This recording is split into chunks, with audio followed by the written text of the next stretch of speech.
I would like to mention that that intro you just saw is a new intro, and it was not created by me. That was created by Sam from Sam's O-Gauge Trains. He's a great friend of mine, and I asked him if he would make me an intro for my channel, and he said yes.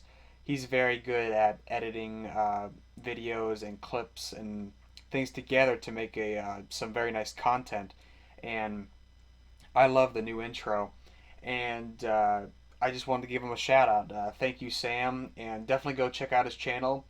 Make sure to subscribe and click the bell if you do, so you can get all the notifications about all of his amazing videos on his collection, his layout, and anything else he does a video on.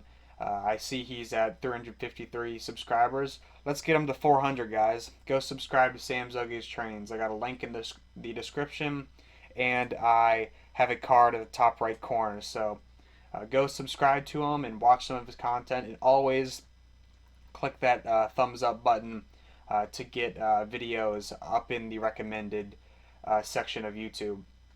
So with that, let's go check out what's going on in this new video I put out. Hey guys, Sid from Sid's Trains here, and today I'm going to be showcasing my Super O Christmas display layout for 2020. Just like the past couple years, I have set up a Christmas display in the living room of my house. Similar to the past 2 years or so, this Christmas display is made with Super O track. If you don't know, Super O was a track that was made by Lionel in the mid-50s, I think around 1954, and it was a track system that looked pretty realistic for the time. It had the simulated wood ties, a very thin copper center rail, and then the outer two rails were just generic tubular track. It kind of looks like scale tracks from MTH. But yeah, this is Super O. It was only made in one radius curve. It's 036, so I can only run smaller trains on this. But that's kind of the fun of it. If you can see, the display itself is very post-war oriented. There's older accessories, older trains, as you can see on it. And that's what I love about it.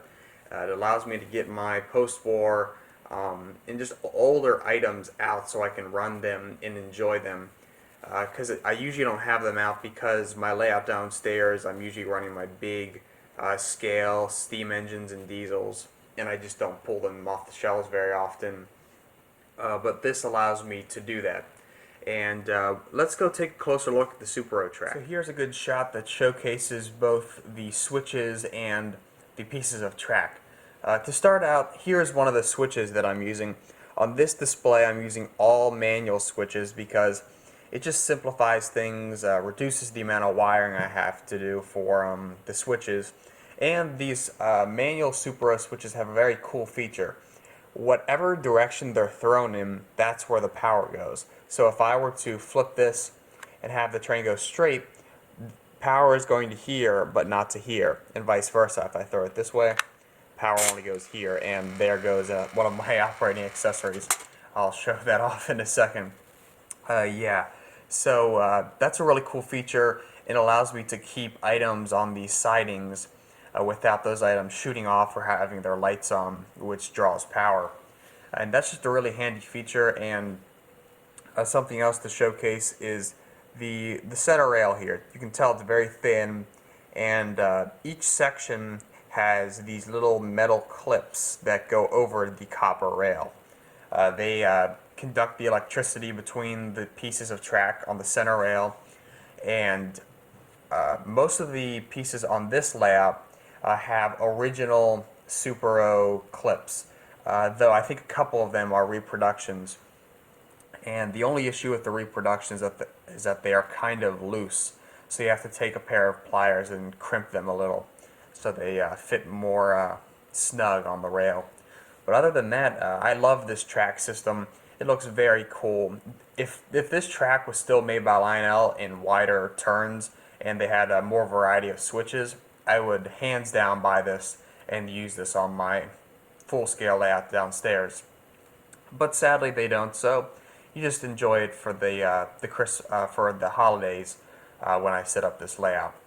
So with the Super Road track itself out of the way, let's take a closer look at the accessories, the trains, and then how I'm powering this layout. So to start off with my power supply, I am using my Lionel post-war KW to power this layout. This is a really nice transformer. I think I've mentioned before in other Christmas layout videos that I've used this and that it's been rebuilt. I put a new cord on it and I've cleaned the insides out, and it works really well now.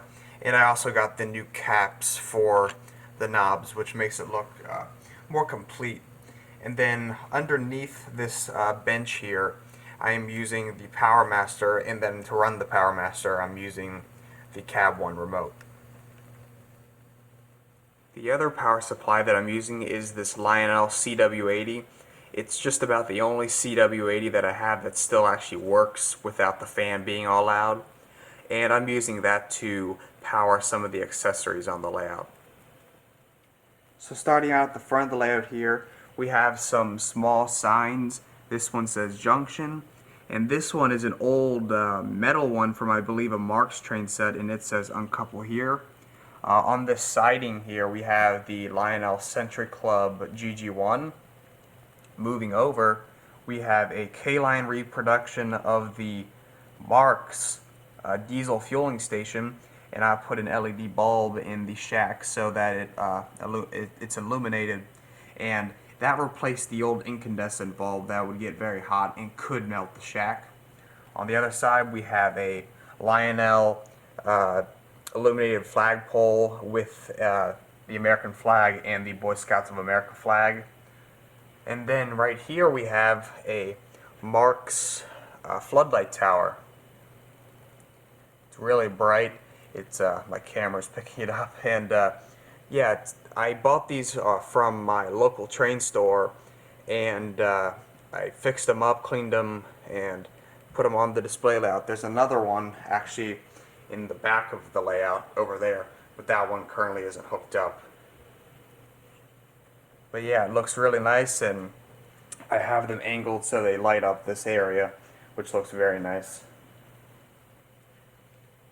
On the siding next to the floodlight tower, I have my Lionel 2046 Baby Hudson. I've been running this on the inner loop, but I currently have it on the siding. And then we also have a couple miniature trees on the layout. This one is painted up to look like it has some snow on it. Right here we have a Marx water tower. I had one of these, but it was kind of falling apart, so I went to my local train store, bought this one and cleaned it up so it would look a lot better than my old one. And it looks really good. I have it here on the main line of the outer loop, and trains can stop to fill up with water.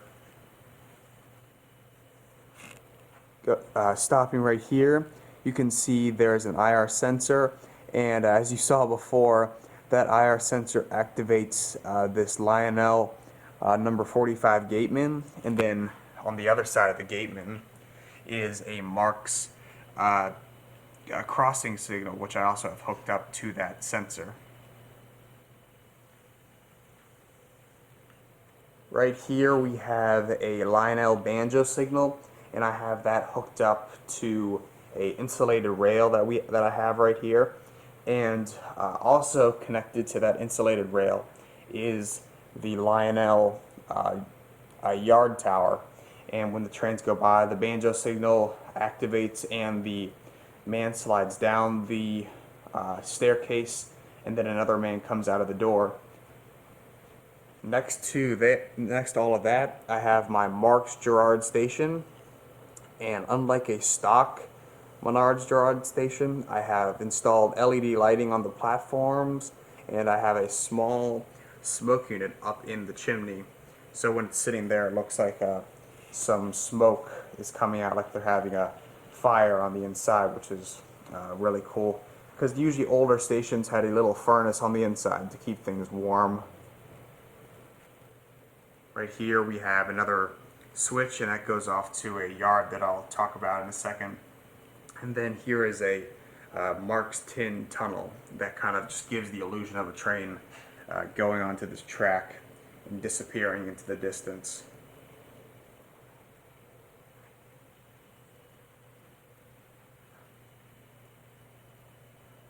And if I set the camera down here, you can get a better look at the train that's right here. This is my famous American Railroad Union Pacific set. I did a review of this. The link is in the top right corner.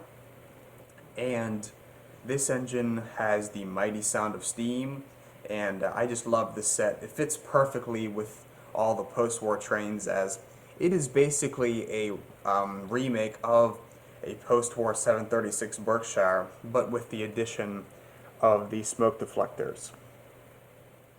And then behind that are all of the cars that go with it. And with the camera sitting here, you can get a good look at the mountain scene I have here. This is an old piece of mountain from my old layout. The first video I ever uploaded on my channel was a short little video of my old layout, and this is a piece of mountain from that layout. And I thought it would look nice in this corner, and it kind of blends things together. Got some snowy trees on it, a little house on top, and then down below I have these power lines like it's running through this valley here. I think it looks really cool. And then the only other accessory that's on the layout is this signal here, and currently this signal is not hooked up. Now let me show you the Gerald Station all lit up. So with the power applied, you can see the LEDs are illuminating the station platform really well. They give it this great industrial look.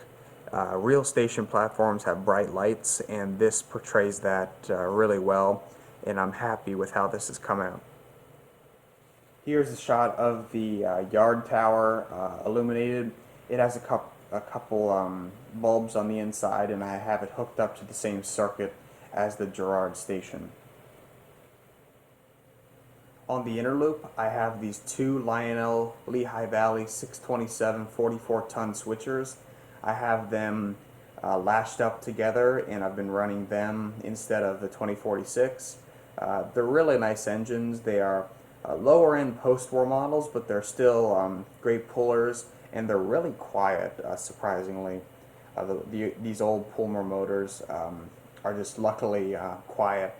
Some are loud, some are quiet. These just happen to be quiet, which is really nice for running trains. It's nice to just hear a little growl and then the clickety-clack. Behind the Lehigh Valley switchers, I have an EMD 3530 generator car. I've rebuilt this car, and it works pretty well. I need to get a new washer for the little spinning fan at the top, but other than that, it's really nice. Behind that, I have a car that I gave my dad for Christmas last year. It's a Lionel ranch car. It's a Lionel flat car with the ranch truck on top of it. And then behind that is just a normal Lionel Lions caboose. Moving over to the yard, I have this 2-track yard that's in the other room. The tracks run over here, and then right here is another manual switch, and it splits into 2 tracks. On the left track, I have my MTH Christmas train, and then on the right, I have 2 steam engines, the Lionel 8977 B6 switcher and the Lionel Line 736 Berkshire. So now that I've shown you the entire Christmas display, let's run some trains around.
So I hope you guys enjoyed this showcase of my Super O Christmas display layout for 2020.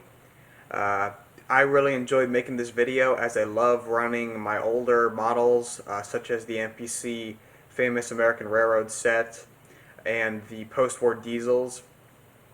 Stay tuned for more videos, and as always, like, subscribe, and click the bell for notifications. Comment below and tell others about the channel. I'm Sid, and I'll see you next time, guys.